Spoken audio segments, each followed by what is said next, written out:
Hey everybody, so I got another space and I've got another computer, and I thought I would just do a video to kind of inaugurate this portion of the series of videos I'm uploading to the internet, and just do maybe like a click track and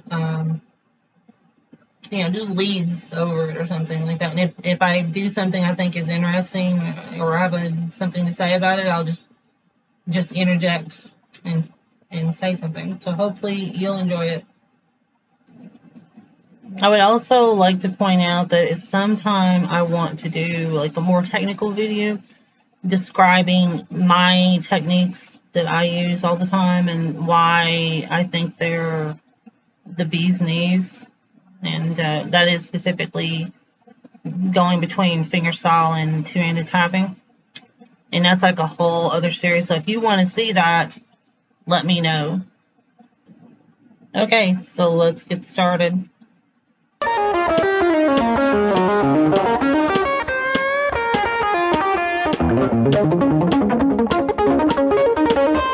And like, okay, that lick right there, that was again a string skipping. And I'm,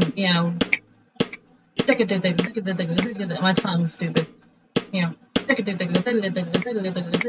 those sextuplet triplets, but you're muting it.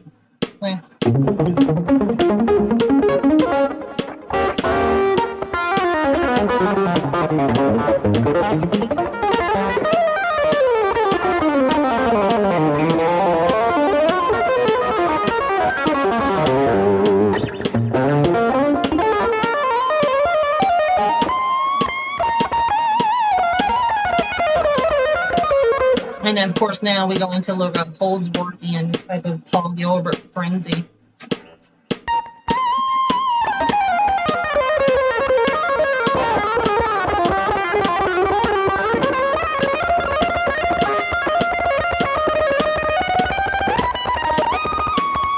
And of course, now I switched to 3 fingers there.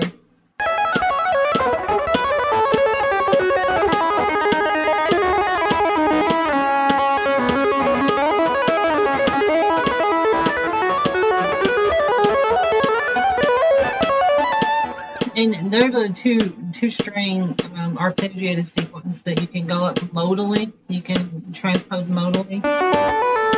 So like you're in D major, or let's go C major. You're going all the way to the 6th, right?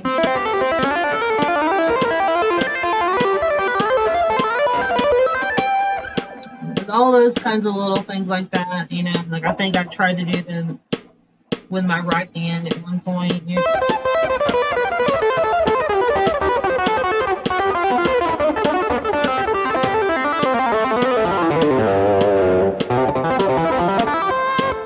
And I play a lot of arpeggios. I try to, just because scalar licks can be a little bit derivative in a lot of scenarios, I feel like. Although I love, good scalar licks too. Like even just playing in majors with a different articulated feel. It's like doing my fake piccatos, my flamenco piccatos. And those have a lot of double notes in them, right?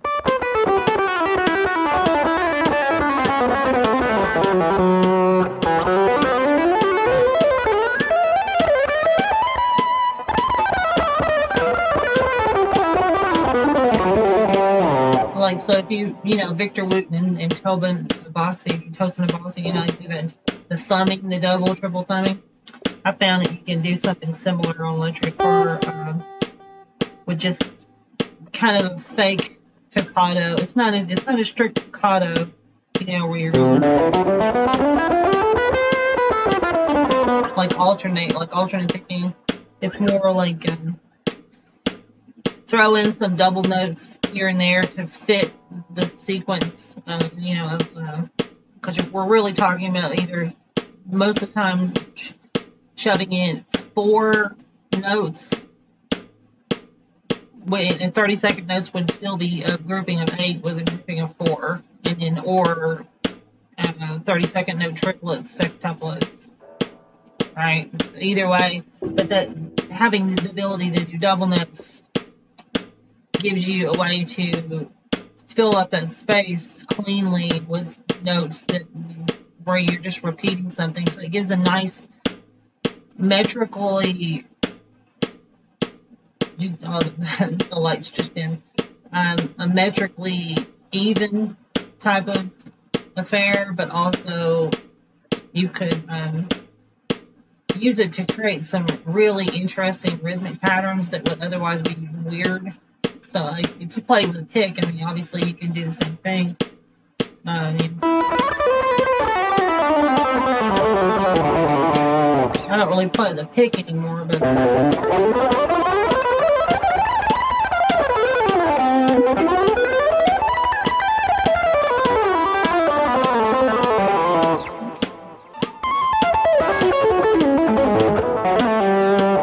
and like those arpeggios you see, like I do these kinds of things.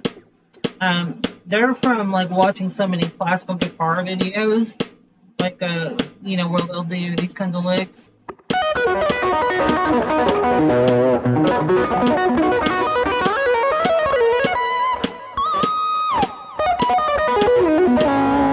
But if you play them in groups of, I'm playing in groups of 4 previously, but if you play it in the second part I just did in groups of 3, is it even kind of more versatile in a lot of scenarios, because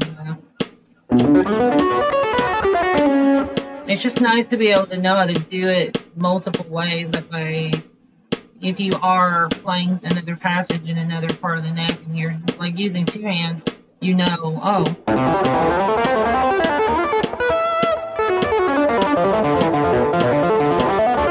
you know where those notes are. Like if I was playing open E major, right? Now, playing those arpeggios with distortion, it seems like, oh, that's no big deal to get it. It's a little tricky, actually, to get that at a higher speed clean with distortion on the bridge pickup. And versus with just a fingerstyle or a pick. I don't know why. Some people will say, oh, no, it's not. I can do it. Well, you can do it, but it's still a little... Yeah, we're going for clarity. It's a little tricky versus, and what again with the tapping, it's like, I mean, you can go anywhere with it, but the limitation of the fingerstyle actually forces you to phrase, I suppose, would be.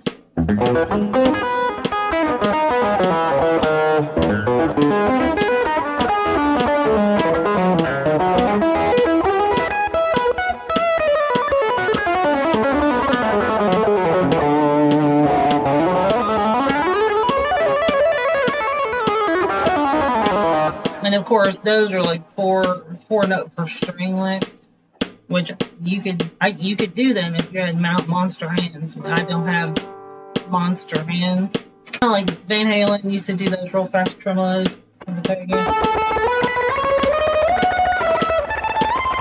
It's kind of like the same similar thing. It's just it has a slightly different feel on the articulation.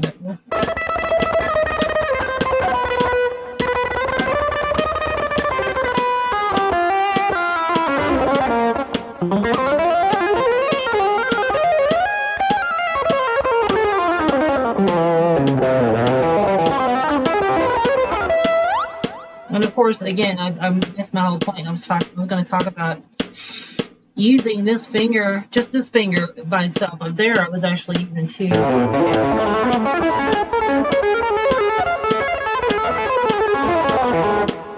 And it's to do certain patterns that would otherwise be kind of wonky to try to set there.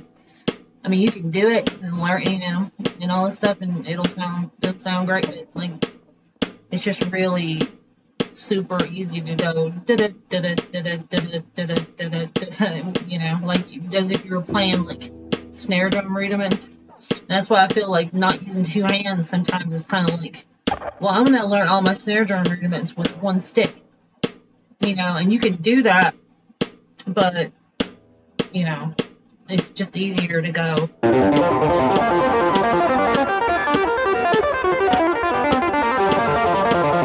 You know,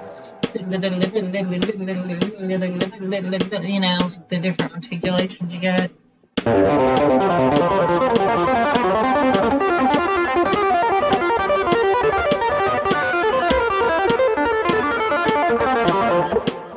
And of course, it's just an even stream of notes, but it's, we're not just playing it up and down with scale. So, but anyway, just using this finger and not even using it like this, like a hammer pull, right?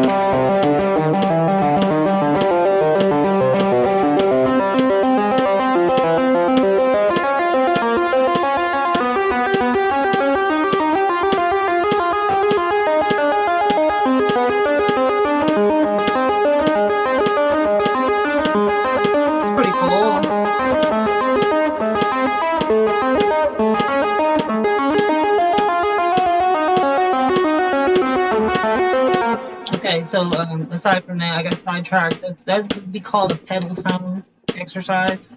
Like you're playing normal kind of pet guitar licks.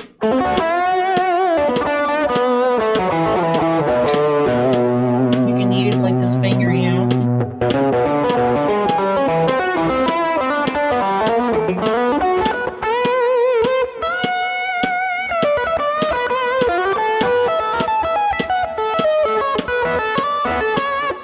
just interjecting periodically so you get all these really cool intervals. Otherwise, you'd have to sit there and practice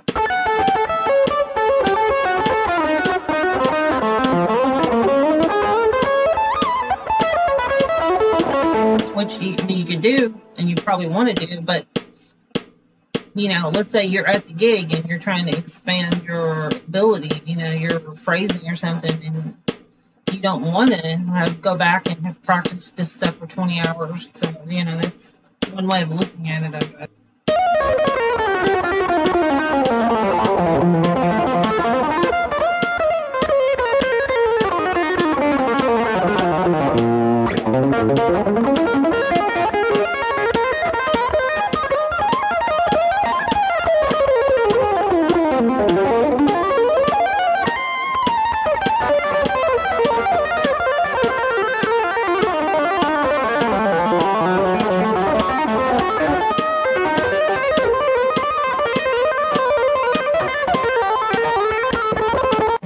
You're literally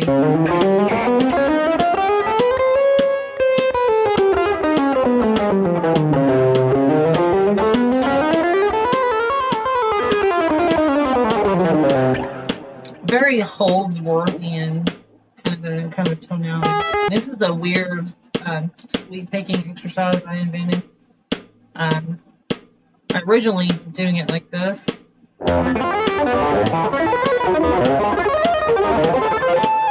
But again, I'll do it.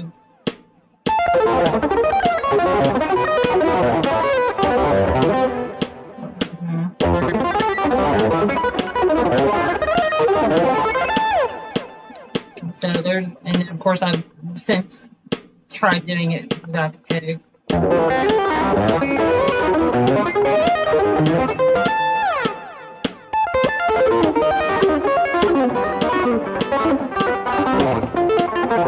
It's just basically majors arpeggio sliding into the third from the ninth.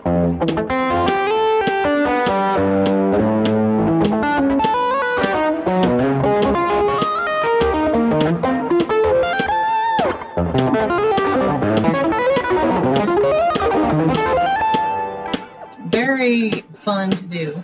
I think I got the idea for that from listening to the Eric Johnson song Pavilion.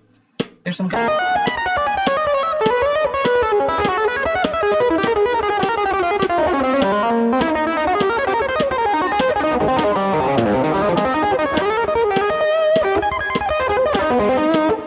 I found that having that right-handed dexterity helps me a lot of times.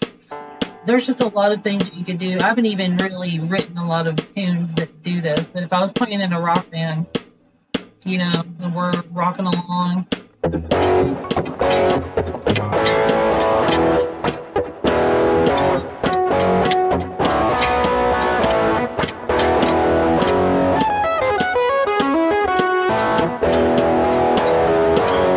mean, the point is that, you know, you can effectively kind of like emulate playing two parts at the same time, because it's kind of hard to like reorient your hand, jump all the way down here and then jump back here, you know.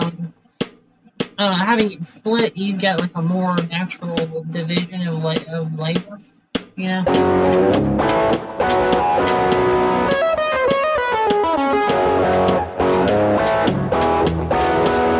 And of course, I do a lot of behind the nut bends, in the sense that my finger becomes the nut, you know.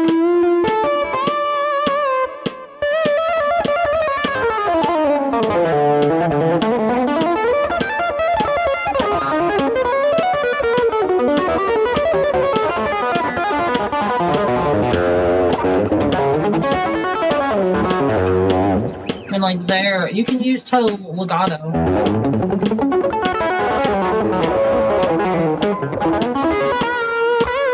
Playing my like Ingve legs or something like that.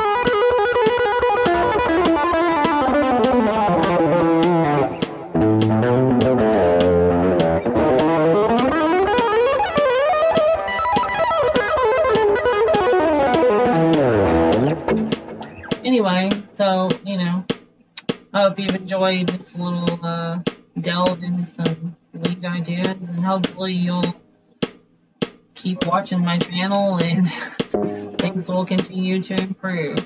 So, adios.